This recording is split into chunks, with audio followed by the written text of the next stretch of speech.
15 अप्रैल को BGMI ban होने वाला है। क्या क्राफ्टन फिर से इंडिया का डेटा बेच रहा है?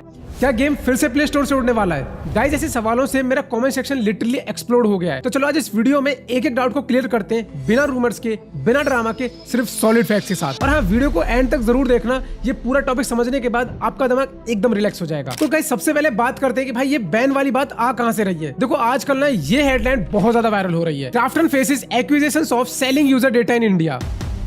अब ये न्यूज पिछले 1-2 दिन से सब जगह छाई हुई है। लोग यूट्यूब पे वीडियो डाल रहे हैं, वेबसाइट्स आर्टिकल लिख रही हैं और सर्च ट्रेंड में बीजीएमआई बैंड टॉप पे चल रहा है। लेकिन मैक्सिमम लोगों के पास आधी अधूरी इन्फॉर्मेशन है, कोई कुछ ही बोल रहा है। लेकिन मैं तुम्हें बताता हूँ असली कहानी है क्या। और सबसे पहले समझते हैं कि भाई ये मैटर चालू कहां से हुआ है। महाराष्ट्र के एक रेसिडेंट संतोष तुराने ने एक्सक्यूज किया है कि क्राफ्टन इंडिया ने यूजर का पर्सनल डेटा बिना परमिशन के 2000 रुपए पर सब्सक्राइबर के रेट पे थर्ड पार्टी को सेल किया है। अब इस कंप्लेंट के बेस पे 5 सितंबर 2024 को अकलूज पुलिस स्टेशन, जो कि महाराष्ट्र में है, वहां एक एफआईआर फाइल की गई। एफआईआर में क्राफ्टन इंडिया के 4 सीनियर ऑफिशियल्स के नाम है और इसके अलावा ये भी एलिगेशन है कि क्राफ्टन ने 2021 में साइन की गई डेटा प्राइवेसी एग्रीमेंट को वायलेट किया है और यूजर डेटा को टेलीग्राम के जरिए इलीगली शेयर किया गया है। अब इस पे आता है क्राफ्टन का रिस्पांस। क्राफ्टन इंडिया ने एफआईआर के अगेंस्ट बॉम्बे हाई कोर्ट में 2 रिट पिटिशन फाइल किए हैं। इन पिटिशंस में क्राफ्टन ने डिमांड किया है एफआईआर को रद्द किया जाए और जो इन्वेस्टिगेशन चल रही है उस पर स्टे लगाया जाए। उनका कहना है कि ये इन्वेस्टिगेशन इलीगल है और उनके लीगल राइट्स को वायलेट किया जा रहा है। अब ये रिट पिटिशन क्या होता है, एक बार आपको ये भी बता देता हूँ। देखो, रिट पिटिशन एक ऑफिशियल लीगल रिक्वेस्ट होती है जो किसी हाई कोर्ट या सुप्रीम कोर्ट के पास फाइल की जाती है।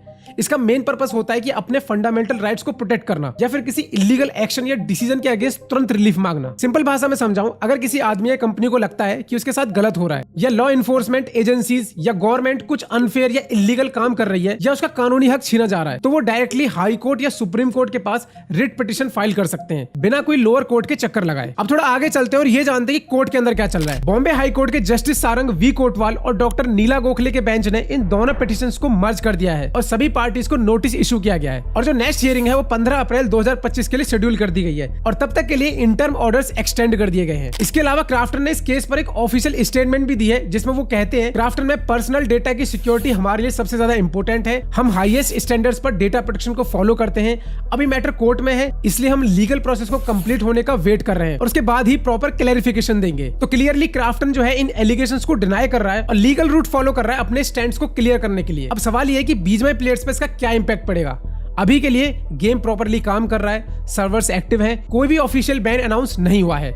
लेकिन अगर कोर्ट में क्राफ्टन के अगेंस्ट जजमेंट आता है तो फ्यूचर में कुछ रेस्ट्रिक्शन या सस्पेंशन हो सकता है। और इसलिए मैं आप लोगों को एक ही चीज सजेस्ट करूंगा, सिर्फ ऑफिशियल अपडेट पे भरोसा करें, रूमर्स या क्लिकबेट हेडलाइंस के चक्कर में ना पड़े। और हाँ, एक बात देखो, क्राफ्टन ना कोई छोटी मोटी कंपनी नहीं है। उनकी वैल्यूएशन अप्रॉक्स 11.6 बिलियन यूएसडी है। वो कोरियन स्टॉक एक्सचेंज पे लिस्टेड है और बीजीएमआई का मार्केट इंडिया में सबसे बड़ा है। अब अगर उनका नाम किसी भी स्कैंडल में आता है तो इससे होता क्या है, उनके इन्वेस्टर्स पैनिक करने लगते हैं, स्टॉक प्राइस गिर जाता है, मार्केट ट्रस्ट ब्रेक होता है। इसलिए क्राफ्टन चाहता है कि ये मैटर जल्दी सुलझाया जाए और इस वजह से उन्होंने रिट पिटिशन फाइल करके हाई कोर्ट से स्पीडी रिलीफ मांगा है। और अब बात करते हैं मीडिया और क्रिएटर्स की। काफी वेबसाइट्स और यूट्यूबर्स ने तो भाई हाफ इन्फॉर्मेशन के बेस पे वीडियो बना दी, बीजीएमआई बैन कंफर्म, गेम फिर से गया, डेटा बेच दिया क्राफ्टन ने।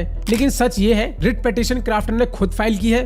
वो इन्वेस्टिगेशन को इलीगल कह रहे हैं और अपना नाम क्लियर करने के लिए वो खुद ही कोर्ट में जा रहे हैं। अब तुम ही सोचो, अगर क्राफ्टन ने सच में कुछ गलत किया होता तो वो चुपचाप बैठे रहते, हाई कोर्ट तक क्यों ही जाते। और सबसे मेन चीज, क्या बीजीएमआई 15 अप्रैल को बैन हो जाएगा? तो भाई बिल्कुल भी नहीं। अभी तक ना तो कोई ऑफिशियल बैन नोटिस आया है, सर्वर्स चल रहे हैं। 15 अप्रैल को सिर्फ कोर्ट हियरिंग है, वो भी क्राफ्टन ने ही इनिशिएट की है। अगर उन्होंने यूजर डेटा बेचा होता तो क्या वो खुद ही केस फाइल करते हाई कोर्ट जाके? नहीं गाइज यार, एकदम सिंपल है। तो आई थिंक गाइज अब आप लोगों को डाउट क्लियर हो गया होगा। बीजीएमआई अभी सेफ है, बैन वाली न्यूज अभी सिर्फ स्पेकुलेशंस है और क्राफ्टन लीगल रूट ले रहा है टू डिफेंड इटसेल्फ। इसलिए चिल मारो, रूमर से भरोसा मत करो, बिंदास गेम खेलो। अब गाइज देखो, मैं ये वीडियो नहीं बनाने वाला था, बट आप लोगों की इतनी सारी कमेंट्स आ रही थी कि भाई क्या होगा क्या नहीं होगा, तो मैंने भाई पूरे आर्टिकल्स वगैरह पढ़े, फिर उनको देखा समझा, फिर आप लोगों के लिए प्रॉपर वीडियो बनाई।